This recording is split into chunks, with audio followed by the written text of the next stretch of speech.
Subscribe. In August 2026, a Delaware judge ruled that Biggie Small's own widow had been illegally locking his family out of a $100 million payout. And that lawsuit isn't even the strangest part of this story. The strangest part is that Christopher Wallace, the Notorious B.I.G, never signed a will. 29 years after his murder, his empire is still being built, fought over, and passed down by people he never got the chance to raise. A mother who spent 2 decades buying her son's own music back. A daughter who turned grief into a steakhouse. A widow just ruled against in court. And a $100 million deal that split a family right down the middle. This is how an empire gets built from a murder that was never solved. Christopher Wallace was shot and killed on March 9, 1997, in Los Angeles, leaving a party at the Peterson Automotive Museum. He was 24. His killer has never been identified. The case is still officially open. He didn't leave a will. What he left behind was complicated. A recording contract that gave Bad Boy Records half of his publishing, 2 young kids, and a mother who had no experience in the music business and was about to become the person controlling all of it. That mother's name was Voletta Wallace, and what she did with almost nothing is the first part of this story nobody talks about. Voletta Wallace spent the next 2 decades doing something most heirs never do. She negotiated her way back into ownership of her own son's legacy. In the early 2000s, she went back to Sean Combs and argued that she, not Bad Boy, was doing the heavy lifting on new deals, licensing, and protecting Biggie's name. She pushed the estate's stake in his song rights up to 85%. Think about that. A woman with no industry background out-negotiated one of the most powerful executives in hip-hop twice. By early 2025, that patience had turned the estate into something worth real money on paper. Recordings, publishing, image and likeness rights, all bundled into an entity called Notorious B.I.G LLC. Then, weeks before she died, Voletta made the biggest move of her life. She agreed to sell Primary Wave Music a 50% stake in the estate. Sources put the full portfolio's value at around $100 million. The deal itself, for half of it, was reported at roughly $100 million. Voletta Wallace died on February 21, 2025, at 78 years old, just weeks after negotiating the biggest payday of her son's posthumous career. She never got to see the deal close. She also never got to see her son's killer brought to justice. In 2002, she, along with Faith Evans and both of Biggie's kids, filed a wrongful death lawsuit against the city of Los Angeles for $400 million, alleging LAPD officers were connected to the murder. It dragged through courtrooms for 8 years. It was dismissed in 2010. It has never been refiled. She spent 23 years rebuilding an empire and chasing a killer who was never named. She got the empire. Here's where it gets messy. While Voletta was fighting industry executives, her granddaughter was quietly building something separate. T'yanna Wallace was 3 years old when her father was murdered. She grew up mostly out of the spotlight, and in 2017, she launched Notorious, a Brooklyn-based women's streetwear brand pulling directly from her father's imagery and Brooklyn roots. That wasn't a one-off. In 2021, she co-founded Juicy Pizza in Los Angeles alongside Tyra Myricks, daughter of Jam Master Jay of Run DMC, 2 daughters of murdered hip-hop legends, building a business together.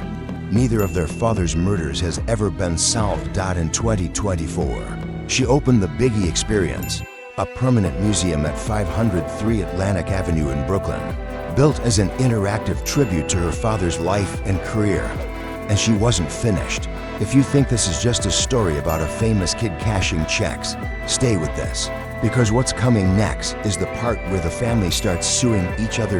In March 2026, Tyanna hosted a private tasting in Manhattan, timed deliberately to March 9th, the anniversary of her father's death, for her 4th venture, Big Papa's, a Caribbean-infused steakhouse named after one of Biggie's biggest records. Soundbite: T'yanna Wallace, thank you to everyone who came to my private tasting yesterday. The menu leans into her family's Jamaican roots on her grandmother's side, dishes like a Brooklyn Strip steak and a lobster dish nodding to Mo Money Mo. Problems: it's set to open in Manhattan later in 20 to 6. For businesses, one name, zero reliance on royalty checks alone. She didn't inherit an empire and sit on it. She kept building next to it. But while she was opening restaurants, the money side of the family was headed to court. After Voletta died, control of Notorious B.I.G. LLC passed to Faith Evans, Biggie's widow, Wayne Barrow, Biggie's former manager, and the executor Voletta named for her own estate. Says Evans then refused to hand over Voletta's share of the primary wave money and shut him out of the business entirely. So in July 2025, Barrow sued her. The claim that Voletta's 25% share of the sale proceeds, the money she negotiated in the final weeks of her life, was being withheld, and that it was ultimately meant to go to the Christopher Wallace Memorial Foundation. On August 7, 2026, a Delaware judge sided with Barrow completely, ruling he holds both a 50% membership interest and the rights to that 25% distribution. Soundbite: Jay Freiberg, Barrow's attorney. Faith had no basis whatsoever to withhold the money and to lock Wayne out. The judge in Delaware realized that and wrote a decision granting us full rights. A complete vindication, his lawyer called it, and it's still not over. The remaining money from that deal is meant to be split between Biggie's two kids, Tyanna and CJ, and Faith Evans. But CJ Wallace has now filed his own separate lawsuit in Pennsylvania, alleging Barrow manipulated Voletta into handing him total control of her estate before she died. One mother's final business deal. Now 3 separate legal fights over what she left behind. Here's the pattern underneath all of it. Biggie Smalls never got to plan any of this. No will, no instructions, no say in who controls his name almost 30 years after his death. Every dollar of that $200 million estate exists because other people, his mother, his manager, his children, fought for it, negotiated it, and now are suing each other over it. And the murder that started all of it, still unsolved, still open, still no arrests. What makes Tyanna as part of this story different is that she didn't wait for the estate fights to resolve themselves.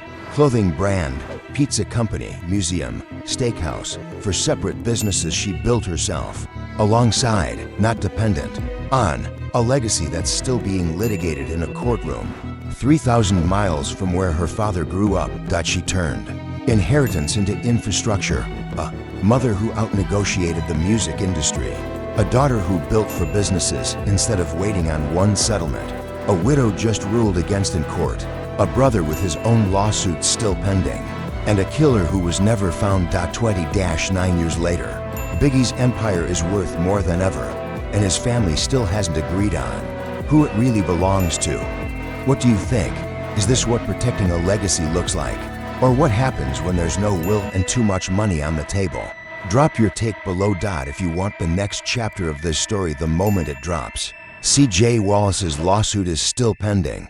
Subscribe and turn on notifications.